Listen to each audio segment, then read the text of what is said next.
So and Andrew Mannion from Empiric. I'm one of the directors of the business looking after our Oracle, ServiceNow and Microsoft practices.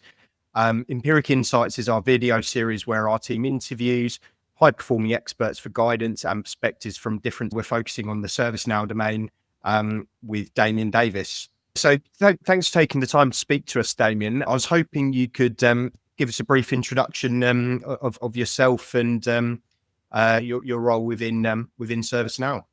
Yeah, no, thanks. Hi, Andy. Yeah, I'm Damien Davis, and I'm from ServiceNow. I'm a senior director of our customer excellence group at ServiceNow, and I basically run a global practice of our customer success organization, meeting with customers and partners, talking them through the insights that they can get from their experiences with ServiceNow. And that basically means my role is to ensure that the purchase of ServiceNow software is the best career decision that our buyers made. Yeah, awesome. And I mean, what got you into ServiceNow in the first place? So truthfully, nearly 14 years ago, I was working before on a first line help desk in IT, fairly low level junior individual contributor. And a recruiter came up with this opportunity out of the blue to join this emerging tech startup. They were initially based in San Diego, and they had a very small office in London when I joined, in Richmond in southwest London. And I thought, my career wasn't really accelerating in the direction or the pace that I wanted it. And it sounded like an exciting opportunity. And back then, when I joined ServiceNow, that there were only about 350 employees globally. And today we've over 26,500. Wow. So that's kind of an amazing journey to go through. What have been kind of the highlights for you in that time? Highlights for me, number one highlight is the people and the opportunities that I've been blessed and lucky enough to have. I've been fortunate to ride the wave of ServiceNow's, explosive growth, going from that small tech startup to now, an enterprise software company, with a market cap that you can Google it. It's exceptional, and I feel like I'm on my third career within ServiceNow. So I did the first 6 years working in the tech support organization, working in customer support, where people were logging tickets with ServiceNow support organization, managing those tickets, managing teams of support engineers, escalation managers. And then after 6 years, I moved into product management and worked for ServiceNow's largest business unit, IT service management. And I was a product manager for the ITSM business. And then after a further 7 years, I've now moved into the customer success organization, which has recently in 2025 been rebranded as Customer Excellence Group. And it's the merging of all of our post-sale functions. So renewals, customer success, customer outcomes, professional services, all under one umbrella of customer excellence, really to help drive success and value for customers that are using and have purchased ServiceNow. So I'm on my third career within the company. Really, really interesting. And, I suppose the thing that's kind of coming to mind for me is, what does that kind of customer success look like for ServiceNow? What does that mean within ServiceNow as a business? Like I say, we have a mantra, and I'll repeat it, is to make the purchase of software, ServiceNow, the best career decision that our buyers made. And by that, if we look at our target market, we're typically working with commercial and enterprise organizations who are, managing software across their entire technology stack. And they're using ServiceNow as a platform to drive business outcomes.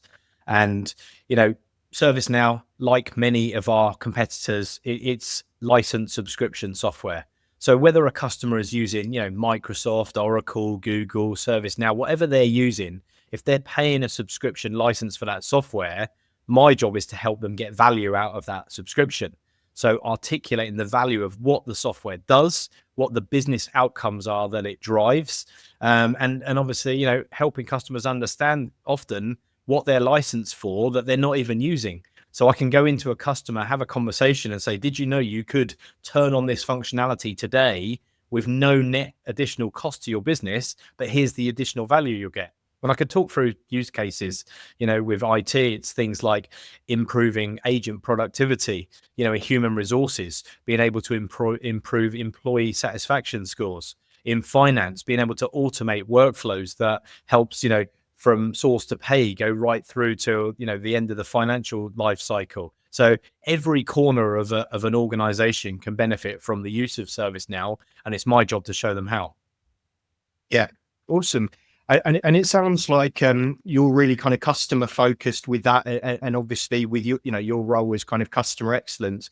It'd be interesting to kind of hear those insights of what customers are kind of talking to you about, what are the challenges that they have as a business at the moment that ServiceNow addresses. Yeah, look, I mean, when I talk to customers, the challenges I hear are, slow time to innovation, hindered by legacy manual processes in the organization, in the office. And then my job is to really sort of navigate those challenges and show them how ServiceNow can speed up some of those bottlenecks that they've got in their organization. We have a process mining and a process optimization functionality within the platform that can actually mine the data within an organization and make best practice guidance recommendations on how to optimize and fine tune their processes. And because ServiceNow is very data driven, it's really a platform that's built on a single set of data, driven by AI, and then powering different workflows across the organization. So we call it, one data model, one set of shared intelligence with AI, and then powering all of these various workflows. So like I say, I can talk to someone in IT, or I can talk to someone in human resources, and I can identify some of those pain points and challenges and show them how ServiceNow can make those better. Awesome. And what what kind of customers is this is this for? I mean, is there a certain type of customer that you think that there's a real benefit there, or is it, just be interesting to hear those kind of individual stories, I suppose. Yeah, I mean, I say any customer, but typically, like I say, our sweet spot is commercial or enterprise or very large enterprise organizations. We don't typically service small to medium businesses, because ServiceNow has got so much capability that often those organizations don't have a level of digital maturity where they would benefit from the purchase of ServiceNow. But let's say we talk about a commercial or an enterprise organization, maybe they've got 500, 1,000 plus employees across multiple departments. I'm absolutely confident that I can go in and talk to those customers about issues, use cases, problems they're having. Often their IT teams are just firefighting and keeping the lights on. Whereas actually we can help them automate some of those processes, reduce the mean time to resolve those tickets that are coming in to the organization, speeding up approvals of change requests. Even within their organization, if they have a process or a policy, and I'll just use an example, maybe they want to get a new mobile phone, right? There'd probably be a catalog or a service catalog within that organization, and an employee might go into that catalog and request a phone. There will then be an approval process, might go off to their manager, or it might go off to the finance department, to identify whether that employee is entitled to that mobile phone. Now, what we do is that we automate half of that process. So it will be like, based on pre-approved conditions, it will say, right, it meets these criteria, and it speeds up. So that means the mean time to approve that change process has sped up. And if you're servicing a large organization with, thousands of employees, think about the volume of those requests. And then even if you shaved off 5% of the time to approve that, you can then map that back via the volume of requests, and you can demonstrate to the leadership team, particularly go to the CFO and say, guess what? We've just saved you 1,000 man hours. And then those man hours translates into pounds, euros, dollars. So we can actually demonstrate a cost saving to the business by automating some of those processes. And that's just one example. Absolutely incredible. And what are you kind of seeing as kind of the biggest driving force within the ServiceNow industry at the moment? You kind of spoke to that kind of typical IT time saving type work. What are you seeing is really driving the industry and the business forward for ServiceNow over the next sort of 3 years? Yeah, no, that's a good question. Like, if I just sort of think about, I've talked about the macro level, about, a use case within an organization.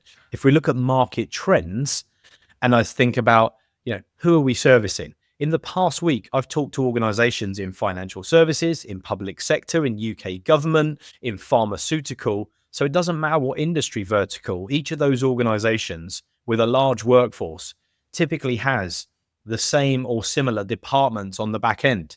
It doesn't matter if it's a large bank or if it's a large pharmaceutical company or a manufacturing company. If you go to their HQ, they've probably got a finance department, they've probably got an HR department, they've probably got an IT help desk. So you look at those back office functions, and then you can say, right, what trends are we looking at here? Within pharmaceutical companies, are there particular use cases that are challenging for that industry? Within the banking and the financial services industry, and what we start to see is actually, I talked about the data model. So ServiceNow is a software platform, and it has a database. We call it the CMDB, the Configuration Management Database. And that's the heartbeat of the customer's data.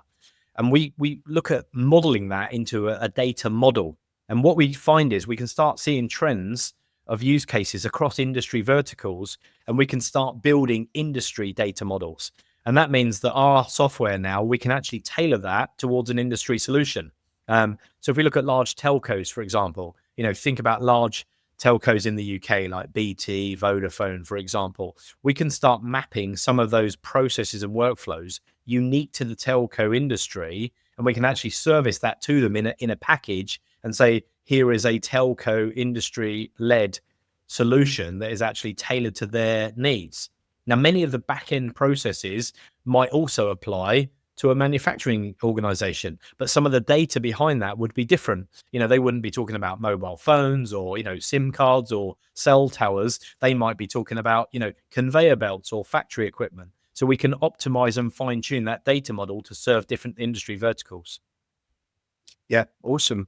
I guess when I'm kind of thinking about that kind of automation and how that can work kind of across different industries, where do you see kind of partnerships sitting within that space from an industry perspective? Like I said, it's very different from what a telecoms operator needs compared to a company that's working with conveyor belts and things like that. So how does that kind of work with ServiceNow, that kind of partnership model, I suppose? So ServiceNow, I would say, from my experience, is a very partnership-driven industry.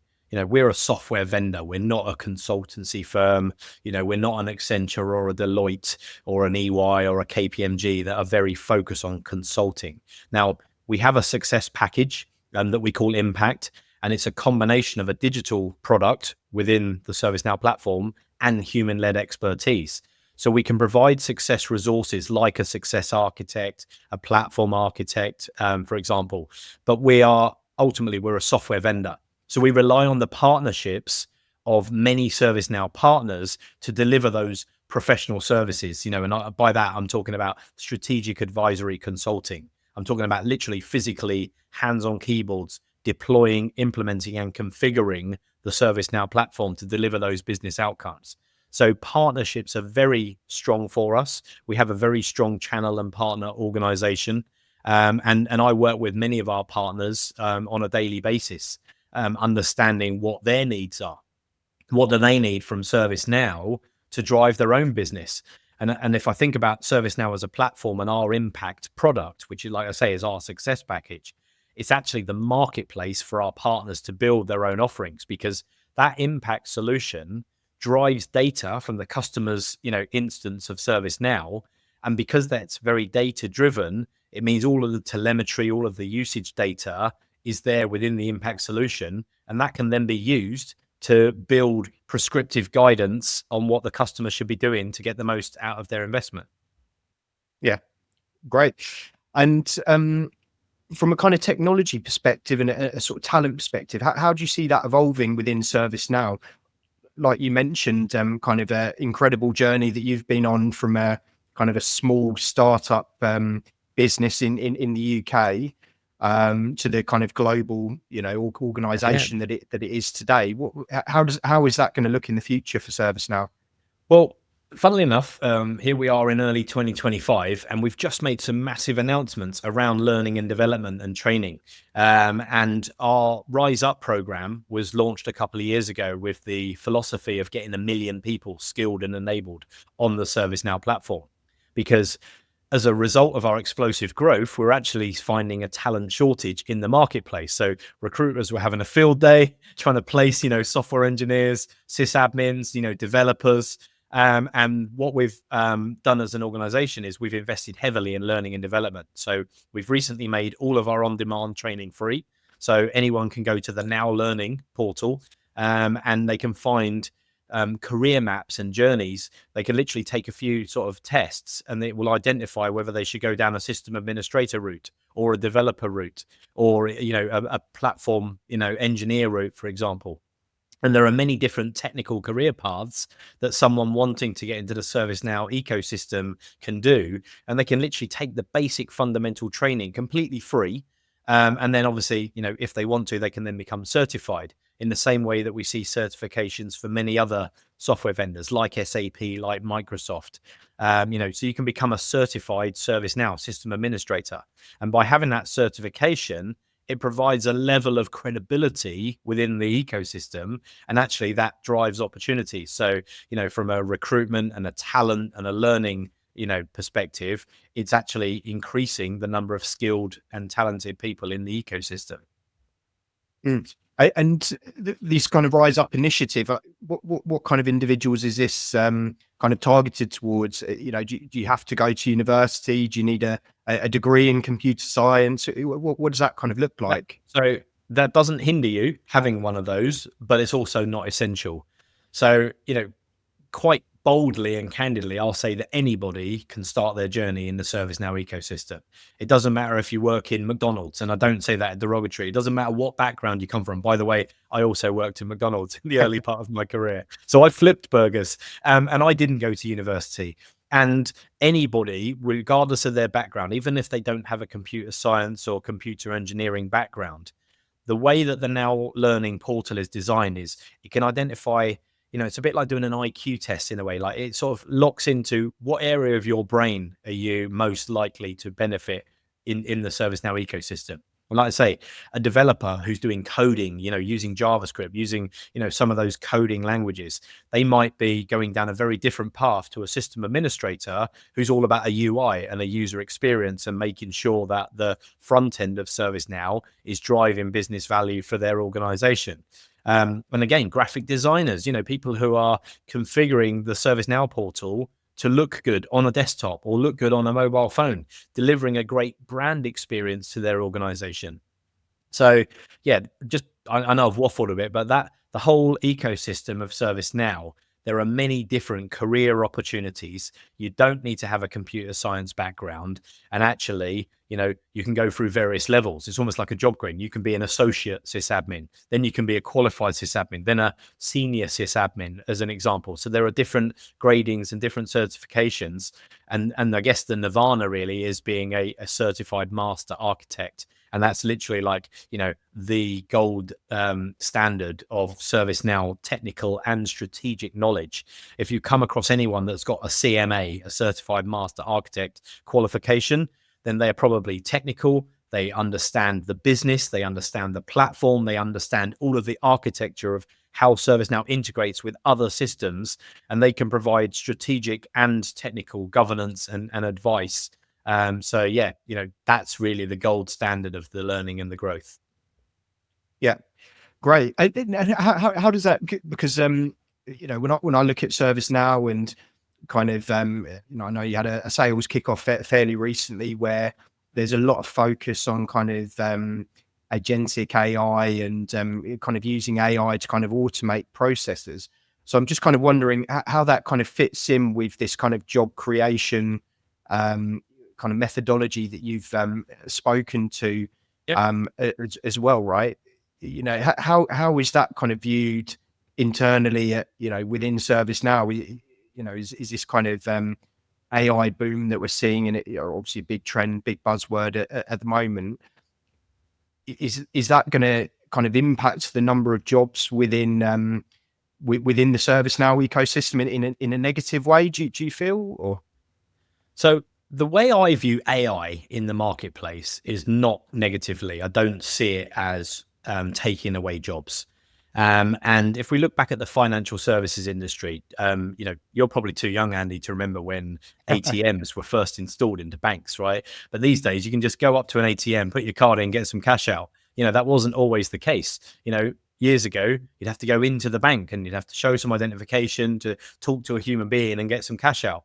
And when banks rolled out ATMs, a lot of people in the financial industry were like, oh, that's going to kill jobs, but we still use banks. And yes, some high street branches have closed and it's pivoted to online, but there's still people in, call centers delivering those financial services and delivering new financial products. Translate that back to AI. AI is not taking jobs. It's automating processes and it's creating new opportunities. And I firmly believe this. This isn't necessarily a ServiceNow endorsed message. This is my personal thoughts. I was talking to Ikea, for example. Now, I went to Sweden and I met with the Ikea Innovation Center. Now, they actually retrained 17,000 call center agents to be interior designers. They automated some of their IT help desk tickets. So basically your level 1 and your level 2 tickets were fully automated. So instead of making those 17,000 level 1 and level 2 agents redundant, they retrained them as interior designers. That actually created not only new opportunities, but created more revenue for them. And that's just one example. And I've talked to Coca-Cola, I've talked to General Electric, where they've used AI to automate processes. And instead of laying off people, so, initially it might be marketed as a cost saving exercise, but then that cost saving can be reinvested elsewhere in the business and it creates new opportunities. ServiceNow's Chief Innovation Officer, Dave Wright, he talks about the fact that in 10 years, 75% of jobs don't even exist today. They're going to be newly created jobs that we don't even know about. And I'd also just like to go on record and say, AI is not new to ServiceNow. Here we are in 2025. It was 2017 when ServiceNow launched its first AI capabilities, and it was called Predictive Intelligence. And it was the acquisition of a small AI company, re-platformed into ServiceNow. And the use case was actually within our own IT help desk. And it was able to predict the category and the assignment group of any ticket based on the short description. So if a ticket came in, it would automatically say, oh, this is the printer issue. It needs to go to the desktop support team. Or this is a password reset. It needs to go off to the security team. So we were able to predict the category and the assignment group automatically. And that was in 2017. 6 months later, we launched our first chatbot, ServiceNow's virtual agent, or VA as it's affectionately known. And now we get into a stage where agentic AI is kind of replacing the need for chatbots altogether. It's not just another chatbot, it's actually driving tasks and actually doing work. So again, whether it's IT, HR, finance, whichever department it is, agentic AI is now speeding up processes that, yes, we can market it as this is a cost saving because it's going to reduce the number of hours needed, but then we can reinvest that money elsewhere to create new opportunities. And, I'll just close this point by saying AI can just help a business be much better in one of two ways. It can either save money or it can make money. So if we save money, we can repurpose that money to drive new revenue, growing markets. I've talked to customers and said, oh, we don't need AI, we're not big enough. And our CEO, Bill McDermott, says, oh, I didn't realize you always wanted to be small. So if you've got some ambition, you want to grow your business, invest in AI, invest in ServiceNow, and watch your organization and your revenue grow. Yeah, awesome. And with all this change kind of happening, and like you mentioned with IKEA, that kind of repurposing of skills. How would you recommend for candidates kind of in the marketplace today that might be getting started on their ServiceNow journey? Maybe they've done those kind of early certifications. What should they be looking at to keep ahead of these kind of technological advancements within the ServiceNow space? So I'd say, first off, you need to have a growth mindset, right? Read books, read online blogs, network. LinkedIn is a great opportunity. It's like a digital playground to network with like-minded people. Go to the Now Learning portal, get those learnings, get those certifications, network with other people working in the ecosystem. Join the community. If you go to ServiceNow's community, there's over 1 million people on there from different roles and different backgrounds, and they're sharing experiences, they're sharing technical learnings And obviously from a customer standpoint, customers are learning from each other because they're talking to each other in the community. The individuals are learning from each other. And what someone might say, hey, I've heard about this great opportunity, et cetera, et cetera. Other people in that community can then go and explore those opportunities through the Rise Up program, through Now Learning, through the ServiceNow careers page. But I mentioned earlier our strong partnership. There are so many ServiceNow partners out there that are growing and building their own businesses. They're crying out for people to join. There's a career journey, there's a path, right? So someone who's recently qualified in ServiceNow can launch themselves into a junior sysadmin or a junior developer role. And then with more experience and more learning and growth, they can then land those more senior roles. So there's a career path there. And that means those people that are already in the ecosystem, that they're now at a time where they can now go up a level because we're hiring backfills for those more junior roles. So my advice to people is, network effectively. Go to events, go to some of the ServiceNow events or the partner-led events, go and meet people, talk to people in the ecosystem, go to those happy hours, go to those coffee corners or network lunches. I don't think people network enough. Sometimes we can roll our eyes and say it's all, having a jolly, right? But I personally think that networking is the most critical thing you can do to expand your personal brand and build your network and build, a group of champions that can help you grow, learn, and find new opportunities. Yeah, awesome. Yeah, I absolutely agree with that. And it's one thing we work with our candidates on is not to be kind of static and just applying to jobs on LinkedIn, but to really utilize your network to identify those kind of next opportunities, next career opportunities, whether that's within your current business or whether that's outside on the external market as well. So absolutely in agreement on that. You sort of mentioned when we're talking about AI, kind of how in the that AI and ServiceNow had kind of AI had been a topic at ServiceNow for a number of years. And you mentioned AI is not new to ServiceNow. So I guess here we are in 2025. What is new to ServiceNow? What are the kind of changes that are coming and where the business is kind of focused? You bet. So at the start of 2025, I went to our sales kickoff at the MGM Grand in Las Vegas, and I saw our chief product officer, Amit Zavery, who joined us at the tail end of last year. He stood up in front of 8,000 people at our kickoff, which was made up of ServiceNow and our partners. And he said, this is the year for agentic AI. Now, a lot of people might think about it being a big hype train, right? Lots of hype and no action. He was absolutely adamant that ServiceNow's agentic AI is going to be a game changer for ServiceNow as a business, but also for the industry as a whole. And it is about educating customers and individuals that agentic AI is a real thing. It's basically, if you think about some of these super processing computers that can number crunch, maths questions at like a fraction of a second, it's that. It's getting business data. It's identifying a workflow and a task, and it's executing on that task. So it's using AI to supercharge business processes. So it's driving real business outcomes. And customers that innovate and get ahead of the curve will be more successful.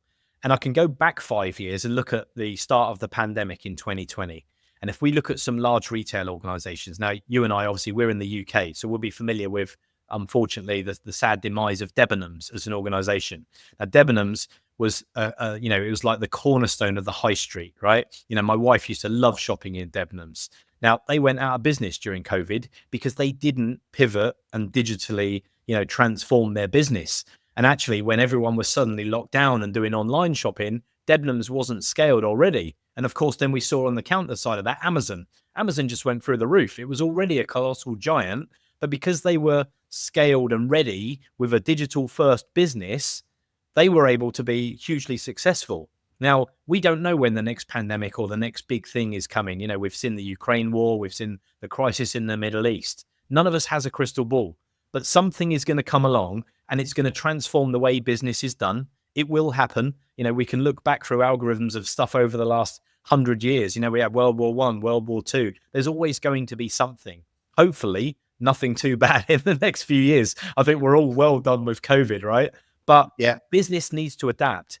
And if customers get ahead of the game, make sure that they're AI ready, using ServiceNow, again, marketing phrase, ServiceNow is the AI platform for business transformation. And what does that mean? It means it's got AI native to the software. They can literally plug it in. Yes, it's not plug and play, right? Because otherwise everyone will be doing it and they'd be doing it for free. It requires investment, but it is actually a lot simpler than some of the complexities and some of the hype that you might hear about. And again, if customers invest in the right learning and the right skill set, they can get those AI foundations, and then the business will just grow, and it will accelerate and they'll innovate. And then when the next challenge comes in, whether it's energy prices or whatever that, look at Trump in the US, he's making a lot of changes. And we don't know how that's going to affect different international markets with tariffs, for example. So, I talk cautiously about these public examples, but they're out there. They're in the world. We can see them on social media. We can scroll through X or Facebook or LinkedIn. We can see these market trends happening. So let's make sure we're ready to hit those challenges in the face and grow and innovate. Yeah, absolutely.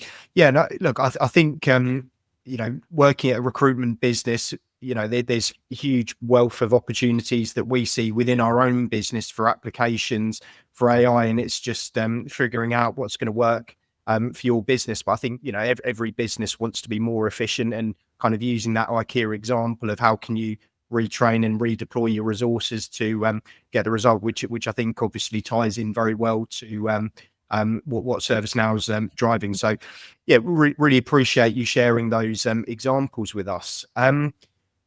What are you most excited about in the ServiceNow ecosystem? ServiceNow as a whole right now. Personally, I just think that the opportunity to hit those business transformation challenges on the head and help customers be successful. Now, I've got a top four, and I've got my thumb up, so I should do it like that. I've got the top Yeah. four of business challenges that I hear that I'm very excited about. The first one, and we've talked a lot about AI, is customers saying that they have slow time to value with AI. They're saying it takes too long to implement and adopt AI, and it's difficult to measure the return on investment and business value. The second one is a lack of expertise. They're needing long-term guidance to achieve their business goals, and their internal teams don't have enough technical expertise. The third one is what I refer to as technical debt. And by that, I mean a lack of governance leading to a lot of workarounds, extra maintenance. Like I say, IT teams are, they're forced to choose between innovation and maintenance, keeping the lights on. But then probably the most important one is the risk to continuity. Now, technology, software, is often mission critical to business operations. Like I say, I spoke to a large bank up in Sheffield the week before last, and they were saying that ServiceNow's Instance Observer, which is part of our Impact product and part of the platform health capabilities, is mission critical to their organization. And that means that they can't risk downtime or performance degradation. So what am I most excited about is taking all four of those challenges and showing how ServiceNow can solve those problems. Because what we know with happy customers is they often sign up to be references or case studies. So when we have our next big, trade show or fair, what I'm excited about is getting one of my customers up on stage, talking about their challenges, those four sort of themes I mentioned, and then talking about a success and a win. That to me is hugely rewarding. I think amazing insight there, Damien. One thing I wanted to touch on, obviously as a director at a recruitment business, you sort of mentioned that the opportunity that you identified at ServiceNow was via a recruiter. I mean, how has I guess it's an obvious question, but how has recruitment as an industry, how has that helped your career? So, well, obviously, it was a recruiter that placed me at ServiceNow in the beginning, but ServiceNow is cottoned on, and like many organizations, has a huge internal talent acquisition org. So actually, it's almost a bit like having your own recruitment agency. So if I'm a hiring manager and I'm hiring, I go to my own internal recruitment agency. Now, I know that recruitment agencies, like yourself, are, tapping into an untapped marketplace. The total addressable market out there and the opportunity is huge. So while ServiceNow may have invested in a huge internal talent acquisition organization, many of our partners that I talked about, they don't have their own agencies. So the opportunity for recruiters is looking at those sysadmin roles, those developer roles, those, everything that I said in the career paths on the Now Learning portal. Who is hiring for those roles, both within our customers and within our partners? So flipping it back to your original question, how's recruitment helped me? Well, it gave me the springboard to launch my career by putting me into ServiceNow at the right time. And I look back with my feet on the ground, hungry but humble, incredibly blessed that I joined right place, right time. I've worked very hard over the last 14 years, but I've benefited from the explosive growth of ServiceNow as an organization, and my career has accelerated at the same trajectory. So I'm incredibly grateful to the recruiter that placed me at ServiceNow back in 2011. Yeah. Just for the record, it wasn't myself as well. So it's it wasn't you, Andy. Sorry. No, all good. And what advice would you give someone looking to start a career with ServiceNow as a company? As a company, so funnily enough, I'm actually having a conversation with a good friend. Is a family friend. He's got some experience in the ServiceNow ecosystem and is actually looking to start his own partner because he's recognized the opportunity. So I'm giving him some coaching and mentoring around who he should network with and how he should potentially think about going to market. Now, ultimately, I think if I was someone looking to do what he's doing, I'll be looking at, right, where's the opportunity? Because the ecosystem is flooded. There are hundreds and hundreds of partners that are doing, consulting, they're doing strategic advisory, they're doing implementation. So I'm saying, look for a market opportunity.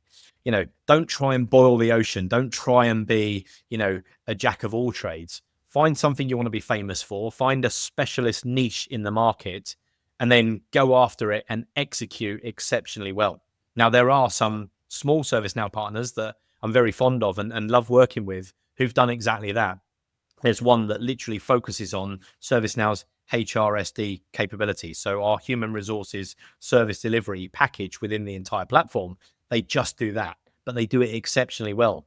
There are others that focus on our ITOM capabilities, for example, literally they've invested heavily in technical expertise and experience within that one capability. Now, some partners will do multiple things. But again, I go from a customer standpoint, they may have a relationship with a partner, but if they've got a business use case and that partner's not skilled in that area, there's no harm in using multiple partners. And I think that there's enough market opportunity out there for all of our partners. So if someone's looking to get started in the ServiceNow ecosystem, I say, look at the Now Learning portal, identify a career path you want to go down. If you want to build your own business, identify a market opportunity and go after that.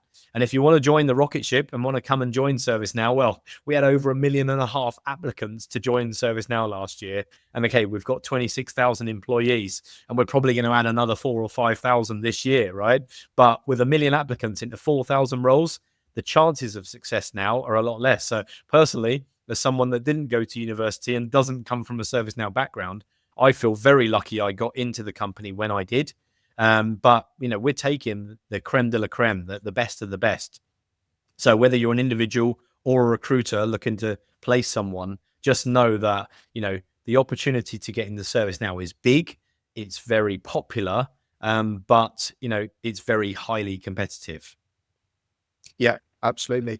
And just really appreciate kind of the insight into the business and the ecosystem and kind of, for people coming outside the ecosystem and kind of hearing you talk about the community and kind of those different kind of business processes that ServiceNow is looking to operate. Obviously, that's a massive opportunity, very exciting opportunity. And I think your own personal stories inspiring as well, right? And I think for people looking to join the ecosystem, as you said, there's still huge opportunity for growth within all these business processes that you've talked about, and kind of this AI wave creating even more in the future. So really appreciate your time, Damien. Really appreciate kind of the insight. Was there anything else that you wanted to kind of raise, or any questions that you've got for me, I suppose?